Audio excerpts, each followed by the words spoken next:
My neighbor said I was bringing down property values, but then the HOA fined her $12,000 for her own violations. Temperance had lived in the house next to mine for 8 years when I moved in. She made her opinions clear from day one. My lawn wasn't manicured enough, my car was too old, my fence needed painting. Every HOA meeting, she'd point at my house and sigh dramatically about how much harder it made selling properties on our street. I'm a single dad working 2 jobs. My daughter Bryn was 6 when we moved in, and keeping her fed and in clean clothes mattered more than whether my grass was exactly 2 inches tall. But Temperance didn't care about that. She cared about her property value and her standing in the neighborhood. She was HOA president, after all, queen of Maple Ridge Estates. The complaints started small. A citation for leaving my garbage cans out 4 hours past pickup. A warning about my mailbox needing touch-up paint. A fine for hanging Christmas lights 2 days before the approved decoration period. Each infraction was technically valid according to the HOA bylaws, but Temperance enforced them against my house with surgical precision, while other neighbors violated rules constantly without consequence. When Bryn started leaving chalk drawings on our driveway, Temperance called an emergency HOA meeting. She presented photos of the colorful butterflies and rainbows as evidence of visual pollution. The board voted to ban sidewalk chalk. My 8-year-old daughter cried for 3 days.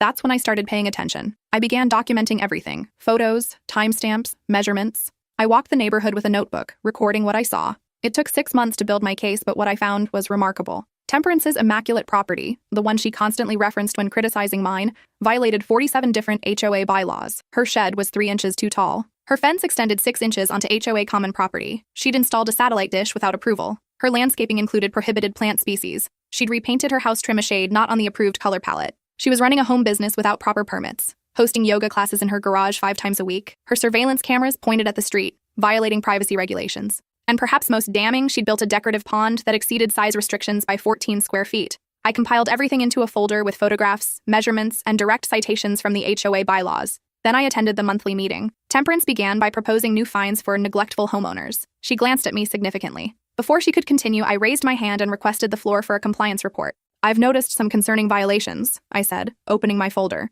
Section 4.2 states that all structures require board approval. Section 7.8 prohibits commercial activity. Section 12.3 restricts water features. I went through each violation methodically. The room grew silent. Temperance's face drained of color. These are all from one property. I finished. The fines totaled $12,000 according to current penalty schedules. Which property? Someone asked. I smiled. 1847 Maple Ridge Drive. Temperance's address. The board had no choice but to investigate. Every violation I documented was confirmed. Temperance tried claiming ignorance, selective enforcement, extenuating circumstances, but she'd spent years establishing that rules were rules. No exceptions. Her own words came back to haunt her. She was removed as HOA president. The fines stood. Her house went up for sale 3 weeks later. I figured that was the end of it. Then yesterday, I found an envelope in my mailbox. No stamp, no return address. Inside was a single page, printed in block letters. You destroyed my life. Now I'll destroy yours. I know what you did 15 years ago. I know about Denver. I know about the fire. My hands started shaking. Nobody here knew about Denver. Nobody could know. I'd been so careful. This morning, Bryn showed me a photo someone slid under our door during the night. It showed a much younger me, standing in front of burning wreckage, holding something I'd hoped was buried forever. The photo was grainy but unmistakable. I was 23 in that picture, wearing my old construction company jacket, and in my arms was a metal gasoline canister. Behind me, the warehouse was engulfed in flames, orange light reflecting off my face. The timestamp in the corner read 2:47 a.m. June 14th. I hadn't seen that image in 15 years. I thought all copies had been destroyed. Bryn stood in my bedroom doorway, holding the photo with both hands like it might bite her. Dad, what is this? Nothing, sweetheart. Just old work stuff. There's a fire, and you're holding... I said it's nothing. My voice came out sharper than I intended. She flinched. I'd sworn I'd never snap at her like my father had snapped at me, like he'd snapped at my sister before the accident, before everything fell apart. I'm sorry, Bryn. I'm just tired. Go get ready for school. She left without another word, and I heard her bedroom door close with a soft click that felt worse than a slam. I sat on my bed, staring at the photo. My mind raced through every possibility. How did Temperance get this? Who else had she told? What exactly did she know? The fire had been ruled an accident. Faulty wiring in an old textile warehouse scheduled for demolition. The insurance paid out. The investigation closed. Case sealed. But the truth was more complicated. I pulled out my phone and scrolled through my contacts until I found a name I hadn't called in 14 years. The phone rang 4 times before he answered. Fletcher Residence. Dominic. It's Cameron. Silence stretched across the line. Cameron who? His voice was cautious. Cameron Priest. From Denver. From the warehouse. I heard him exhale slowly. I don't know anyone by that name. Dom, please. Someone knows. They have a photo. Whatever you're talking about, you've got the wrong number. Click. I tried calling back twice. He didn't answer. Dominic had been my foreman at the construction company, the one who'd brought me into the situation in the first place. He'd promised it was foolproof, that no one would get hurt, that the insurance money would save both our families from bankruptcy. His wife had cancer. My sister needed surgery. The company owner was already planning to torch his own property for the payout. but wanted deniability. We were just supposed to make sure the building was empty, and the cameras had a convenient malfunction. We weren't supposed to be there when it happened, but the owner had moved up the timeline without telling us, and we'd walked right into the middle of it. The owner died in the fire, heart attack from the smoke, the coroner said. By the time firefighters arrived, Dominic and I had already fled the scene. Only one security camera had been offline during the event,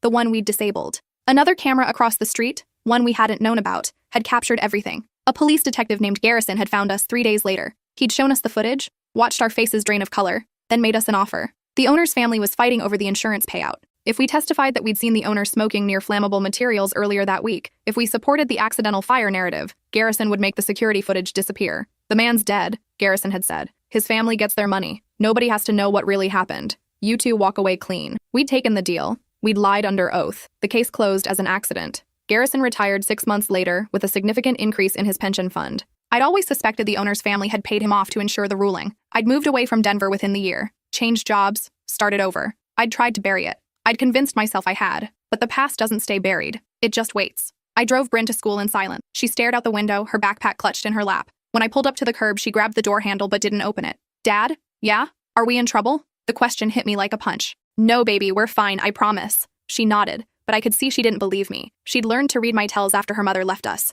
She knew when I was scared, even when I tried to hide it. After Bryn disappeared into the school building, I sat in my car and opened the envelope again. Besides the photo, there was a phone number written at the bottom in the same block letters. A local area code. I dialed it from my burner phone, the one I kept for situations that required discretion. It rang once before Temperance answered. I was wondering when you'd call. What do you want? I want my life back. You destroyed me, Cameron. Or should I say, Cameron Priest, arsonist. I didn't set that fire. That's not what this photo suggests. And I have the full video too, from the security camera you thought was disabled. Turns out Detective Garrison kept a copy before he retired. His daughter is in my yoga class. Was in my yoga class before you ruined that too. My blood ran cold. Garrison's dead. He died 4 years ago. But his files aren't. His daughter found them when she was settling his estate. She was going to destroy them until I explained that sometimes justice needs an insurance policy. What do you want? I want you to withdraw your complaint to the HOA board. I want you to admit you falsified those documents. I want you to move out of Maple Ridge Estates within 60 days. That's it? No. I also want $50,000 for my pain and suffering, for the damage you've caused to my reputation. I don't have that kind of money. Then you better find it.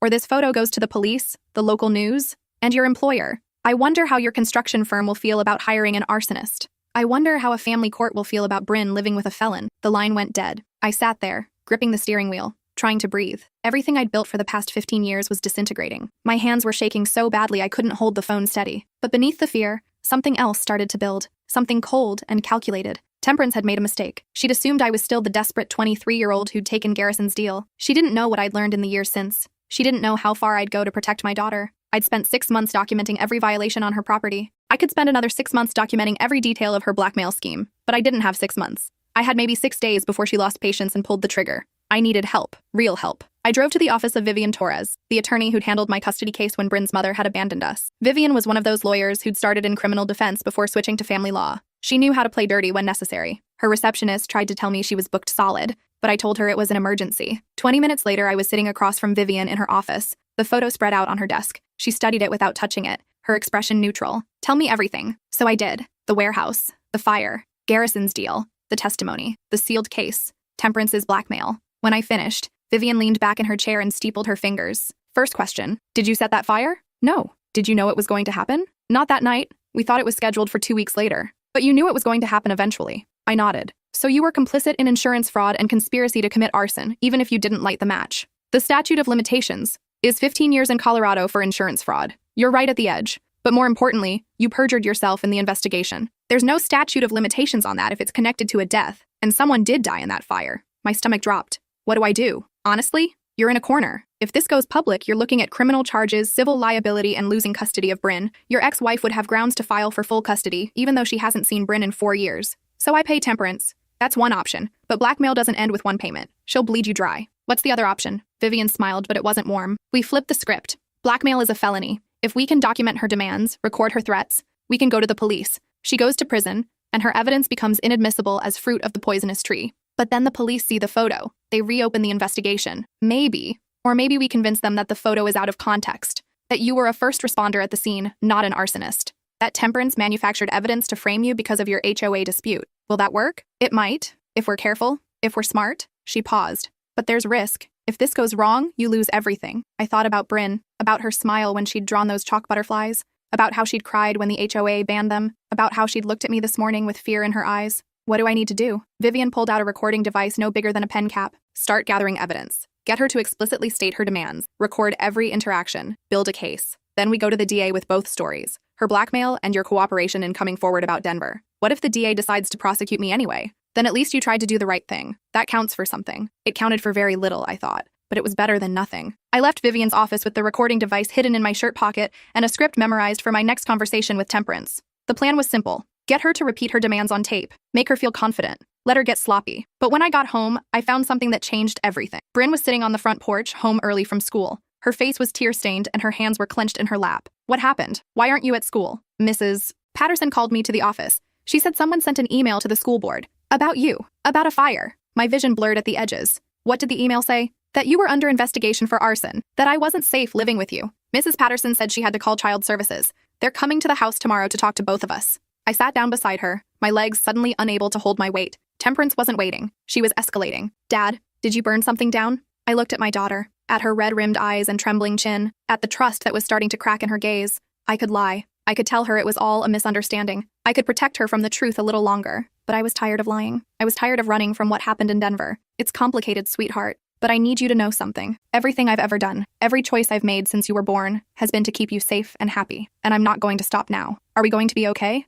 I pulled her close. I don't know, but I'm going to fight like hell to make sure we are. That night, after Bryn finally fell asleep, I sat at my kitchen table with my laptop and started digging. If Temperance wanted to play dirty, I needed to know exactly what I was dealing with. I started with Detective Garrison's daughter. Her name was Patricia Garrison Wells, and according to her social media, she was a yoga instructor and wellness coach. Her Facebook page showed photos of her classes, including several featuring Temperance as a regular attendee. I dug deeper. Patricia's LinkedIn showed she'd worked as a paralegal before becoming a yoga instructor. She'd quit 3 years ago after some kind of falling out with her law firm. A quick search of court records showed she'd been sued by her former employer for theft of client files. The case had been settled out of court. Interesting. I kept searching. Patricia had filed for bankruptcy 2 years ago. She'd lost her house to foreclosure. She'd been sued by 3 different creditors. She needed money. Temperance had found someone desperate. But there was something else. Patricia's father, Detective Garrison, had died in a car accident. Single vehicle collision. He'd driven off a bridge in the middle of the night. The official report said he'd fallen asleep at the wheel. No alcohol in his system. No signs of foul play. But the accident had happened exactly 1 week after the warehouse owner's son had been arrested for insurance fraud in an unrelated case.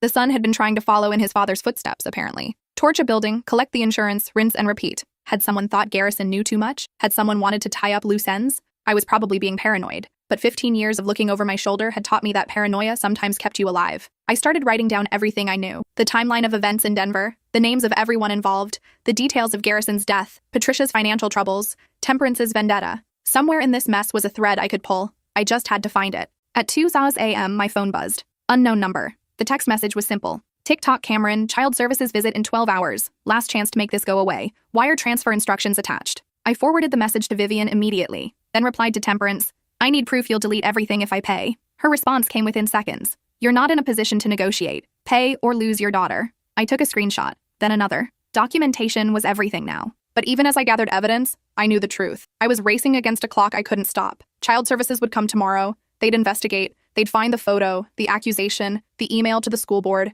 Even if it was all based on blackmail, even if I could eventually prove my innocence, the damage would be done. Bryn would be placed in temporary custody while the investigation proceeded. She'd be put with a foster family or worse, with her mother, who'd walked out on her 4 years ago and hadn't bothered to visit since. I couldn't let that happen. At 4:00 a.m., I made a decision. I got dressed in dark clothes and drove to Temperance's house. Her for sale sign still stood in the front yard, slightly crooked from the wind. The house was dark except for a single light in what I knew was her home office. She was awake too, probably savoring her victory. I parked 3 blocks away and walked back, staying in the shadows. The recording device was in my pocket. My phone was set to automatically upload everything to a cloud server Vivian had set up. I rang the doorbell. It took 2 minutes for Temperance to answer. She opened the door with a chain still attached, peering through the gap. When she saw me, she smiled. Couldn't sleep, Cameron? We need to talk. Unless you're here with my money, we have nothing to discuss. I have a counteroffer. Her smile widened. She unlatched the chain and opened the door fully. She was wearing a silk robe and holding a glass of red wine. Behind her, I could see her office, papers spread across the desk. This should be interesting. Come in. I stepped into her house for the first time. It was immaculate,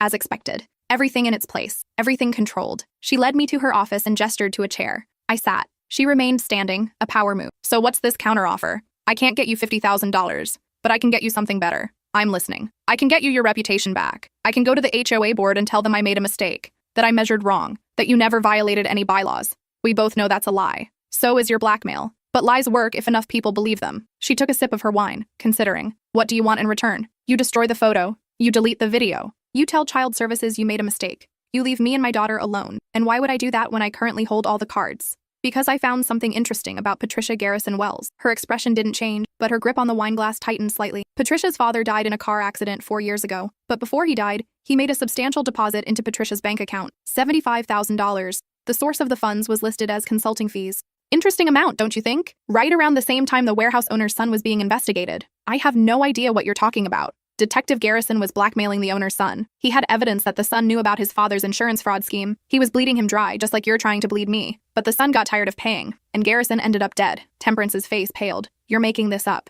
Am I? Because I have bank records. I have emails. I have a paper trail that connects Garrison to the son. And if that son thought his blackmailer was dead, what do you think he'll do when he finds out Garrison's daughter has copies of all her father's files? You wouldn't. Try me. You threaten my daughter, I burn down your entire world. Not with fire, with information. We stared at each other. The silence stretched. Finally, Temperance set down her wine glass. You're bluffing. Call my bluff then. See what happens. She walked to her desk and pulled out a folder. Inside was the photo, printed in high resolution. Underneath were several pages of what looked like the full report from the Denver investigation. You want this? Fine, take it. But know this, Cameron, I'm not the only one who has copies. Patricia has backups. The owner's son has been notified that the files exist. If anything happens to me, if I have any accidents, this all goes public. Who says I need to do anything to you? I just need to make you irrelevant. I pulled out my phone and opened an email. 30 minutes ago, I sent a full confession to the Denver DA. I detailed everything that happened at the warehouse. The conspiracy, the lies, the cover-up, Detective Garrison's involvement, the blackmail scheme, all of it. Temperance's face went white. You what? I also sent copies to the FBI field office in Denver, the Colorado Bar Association, and 3 different journalists who specialize in police corruption. By morning, this is going to be a very big story. And your blackmail scheme? That's going to be part of it. You're insane. You just confessed to a felony. Multiple felonies, actually. But here's the thing. I'm cooperating. I'm coming clean. I'm throwing myself on the mercy of the court. And when they find out you were using evidence from a corrupt cop to blackmail me, you're going down too. I didn't know Garrison was corrupt. Prove it. Because from where I'm sitting, you knowingly used illegally obtained evidence to extort money from me and interfere with a child custody arrangement. That's blackmail, witness tampering, and about 6 other charges I can't remember because I'm not a lawyer. She grabbed the desk to steady herself. This will destroy you. Maybe. But it'll destroy you too. And I'm willing to lose everything if it means my daughter stays safe from people like you. I stood up and walked to the door. By the way, this entire conversation was recorded, including the part where you admitted to having evidence and making demands. I'd recommend getting a very good lawyer. You're going to need one. I left her standing there, frozen in shock. The drive home felt surreal. I'd just confessed to crimes I'd spent 15 years hiding. I'd just thrown away any chance of walking away clean. But I'd also taken away Temperance's power. If she released the photo now, it would just be piling on. The story was already out there, told on my terms, with my cooperation. I'd lose my construction job. I'd probably face criminal charges. I might even go to prison. But Bryn wouldn't end up with her mother. Child Services would see that I'd voluntarily come forward, that I was taking responsibility. With Vivian's help, I might be able to retain custody, at least until everything was sorted out. When I got home, I found Vivian sitting on my front porch. She looked tired and angry. You sent the confession without telling me. I couldn't risk you talking me out of it. I'm your lawyer, Cameron. You don't make decisions like that without consulting me. I'm sorry, but it was the only way. She sighed and rubbed her temples. You're probably right, but this is going to get messy. Really messy. I know. The DA in Denver has already called me. They want you to come in for an interview next week. They're considering charges, but they're also interested in the Garrison angle. If you can help them prove he was corrupt, they might be willing to work out a plea deal. What kind of deal? Probation maybe? Community service? Restitution? You'd have to cooperate fully, testify if needed, but you might avoid prison. And Bryn? That's the tricky part. Child Services is still coming tomorrow, but I've already filed emergency motions explaining the situation. I'm arguing that you were a victim of blackmail and that you came forward voluntarily. That should count for something. Should? Family court is unpredictable, but I'll fight for you. I promise. She left around 6 a.m. I hadn't slept. I couldn't. At 7:30, Bryn came downstairs, already dressed for school. She looked at me and knew immediately that something had changed. What happened? I told her everything. The warehouse, the fire, the lies, the blackmail, the confession. I didn't spare any details. She deserved the truth. When I finished, she was crying. Not the loud, dramatic sobs of a child, but the quiet tears of someone processing something too big for their age. Are you going to jail? I don't know. Maybe. Did you hurt anyone? Not directly. But my lies helped cover up a man's death. I'm responsible for that. She wiped her eyes. What happens to me? Vivian thinks you can stay with your grandmother while everything gets sorted out. Your mom's mom, the one in Florida. Not my actual mom? No, never her. Bryn nodded slowly. Okay, I can do that. Her strength broke my heart. She was 10 years old and already learning that the world was complicated and unfair, and that sometimes good people did bad things. The child services visit happened at 10 a.m. A woman named Helen Rodriguez came to the house with a clipboard and a kind but professional demeanor. She interviewed Bryn first, then me.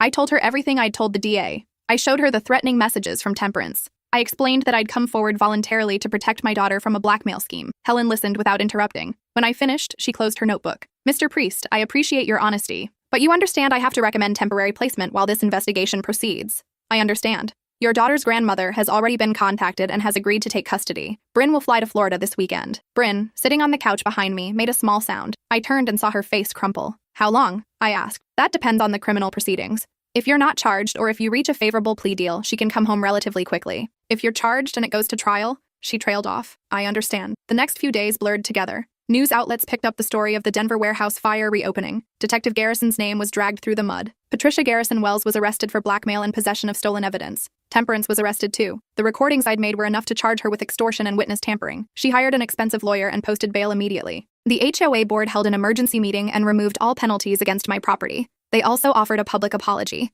It felt hollow. Dominic, my old foreman from Denver, came forward after seeing the news. He corroborated my story. He admitted we'd both been manipulated by the warehouse owner and coerced by Garrison. The DA in Denver offered me a plea deal, 5 years probation, 500 hours of community service, and full cooperation in prosecuting anyone else involved in the conspiracy. I took it. Vivian managed to convince the family court judge that I was a reformed man taking responsibility for past mistakes. I retained custody of Bryn, but with supervised visitation for the first year. Bryn flew to Florida to stay with her grandmother for 3 months while I got my life in order. She called every night. She told me about the beach and her new school, and how her grandmother made terrible cookies but excellent pancakes. She never asked when she could come home. She knew I'd tell her as soon as I knew. Temperance's case went to trial. She was convicted on all counts and sentenced to 3 years in prison. Patricia Garrison Wells took a plea deal and testified against her. The warehouse owner's son was reinvestigated based on evidence found in Garrison's files. It turned out he'd known about his father's scheme all along and had helped plan it. He was charged with insurance fraud, conspiracy to commit arson, and negligent homicide. 15 years after the fire, the truth finally came out. 3 months after everything started, Bryn came home. I picked her up at the airport, and she ran to me like she was 6 years old again, not 10. She wrapped her arms around my waist and wouldn't let go. I missed you so much, Dad. I missed you too, sweetheart. We drove home together. She chattered about Florida and her grandmother and all the things she wanted to show me, but as we pulled into our driveway, she went quiet. Temperance's house was empty now. A sold sign had replaced the for sale one. Who bought it? Bryn asked. A nice family with 3 kids. They asked if we had any recommendations for good sidewalk chalk brands. She smiled. Did you tell them Rainbow Sparkle? Obviously. We got out of the car and walked up to our front door. Someone had left a package on the porch. Inside was a box of Rainbow Sparkle sidewalk chalk and a note. Welcome to the neighborhood. We heard your daughter is an artist. Bryn looked up at me with tears in her eyes. Can I draw on the driveway? Every single day. She spent the rest of the afternoon covering our driveway in butterflies and rainbows and flowers. The new neighbors came over to introduce themselves. Their kids joined in the drawing. I sat on the porch steps and watched. For the first time in 15 years, I felt something close to peace. The past would never truly disappear. I'd carry the weight of what happened in Denver forever,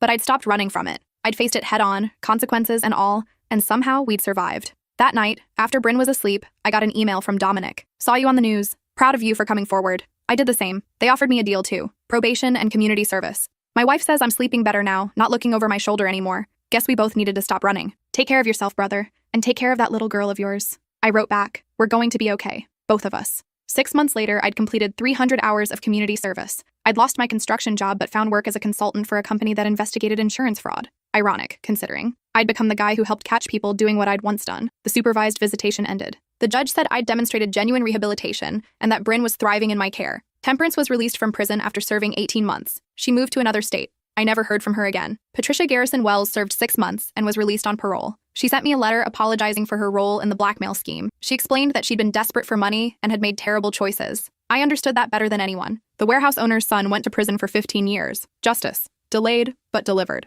On the anniversary of the Denver fire, I took Bryn to visit the site where the warehouse had stood. It was a parking lot now, nothing indicating what had once happened there. Why did we come here? She asked. Because sometimes you need to face the things that scare you. This place has haunted me for 15 years, but it doesn't own me anymore. Does that mean we can go home now? Yeah, sweetheart, we can go home. 2 years after everything fell apart, I stood in front of the HOA board for the final time. They'd asked me to serve as president after the previous leadership resigned in the wake of the temperance scandal. I declined politely. I'm not interested in power. I'm just interested in keeping this neighborhood a place where kids can draw on their driveways and families can live without being harassed for minor violations. They thanked me for my service and revised the HOA bylaws to be less punitive and more focused on community building. Bryn is 12 now. She still draws on the driveway. She's also taken up painting and wants to be an artist when she grows up. She knows the full story of what happened in Denver. She knows I'm not perfect, that I made mistakes, that I'm still working to make things right. But she also knows I'll always fight for her, always protect her, always choose her. Last week, she asked if we could get a dog. The HOA bylaws technically required approval for pets,